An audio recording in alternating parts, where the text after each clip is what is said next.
Hi friends, very good evening అందరికీ. ముందుగా మన ఛానల్ తరపున ఎస్ఆర్ డ్రీమ్స్ తరపున ఏం లేదు, ఈ మధ్యకాలంలో కొద్దిగా మొక్కజొన్న చేయాలనే ఎదిగినాయి ఫ్రెండ్స్. కొద్దిగా గడ్డి కింద గడ్డి వాతావరణం గడ్డి అనేది ఉంటుంది. కొద్దిగా నీళ్ళు పెట్టేటప్పుడు మొక్కజొన్న ఎదగడం వల్ల కింద ఏముంది కనపడదు. దానివల్ల ఏంటంటే పాములని ఇప్పుడు మనం నీళ్ళు పెట్టేటప్పుడు పాములనే నీళ్ళల్లో ఉన్నా ఇంకేడన్నా ఉన్నా బయటకు వస్తాయి. నీళ్ళు పెట్టేటప్పుడు చూడక కాలు వేస్తే ప్రమాద శాఖస్ కరిచే అవకాశం ఉంటుంది. ఎందుకంటే నిన్న మా బోనకల్లో ఒక ఆయనకి కరిచింది, రక్త పెంజర కరిచింది.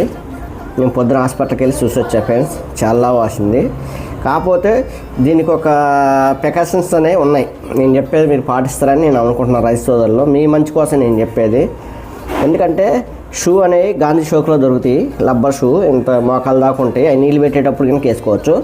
అలాంటివి వేసుకొని గడ్డిలో నడిచేటప్పుడైనా పొలాల్లో నడిచేటప్పుడైనా వేసుకొని నడవడం వల్ల మీరు చూడక గడ్డిలో పాము దొక్కినా ఆ దబాలను అందుకున్నా కనుక మీకు కాట్ అనేది మీ దాకా రాదు ఫ్రెండ్స్. ఆ రబ్బర్ షూ వరకే వస్తుంది. దానివల్ల ఏంటంటే మీకు ఇబ్బంది ఏమి ఉండదు. ప్రతి ఒక్కరు ఎంత ఒక 500-600 అవుతాయి ఫ్రెండ్స్ నాకు తెలిసి ఆ షూ. ప్రతి ఒక్కరు వాడి వ్యవసాయం చేసేవాళ్ళు ప్రతి ఒక్కరు ఖచ్చితంగా అనేది ఇప్పుడు ఎందుకంటే గడ్డి ఉంటుంది చేలో కొన్ని కారణాల వల్ల కొన్ని ఉంటాయి. వాటిని ప్రికాషన్స్ అనేవి ఖచ్చితంగా తీసుకోండి. ఇలాంటి సంఘటనలు ఇంకెవరికి జరగకూడదని నేను ఈ వీడియో పెట్టడం జరుగుతుంది. అలాగే మన ఛానల్ని ఖచ్చితంగా సబ్స్క్రైబ్ చేసుకోండి అన్న రైతు సోదరులు.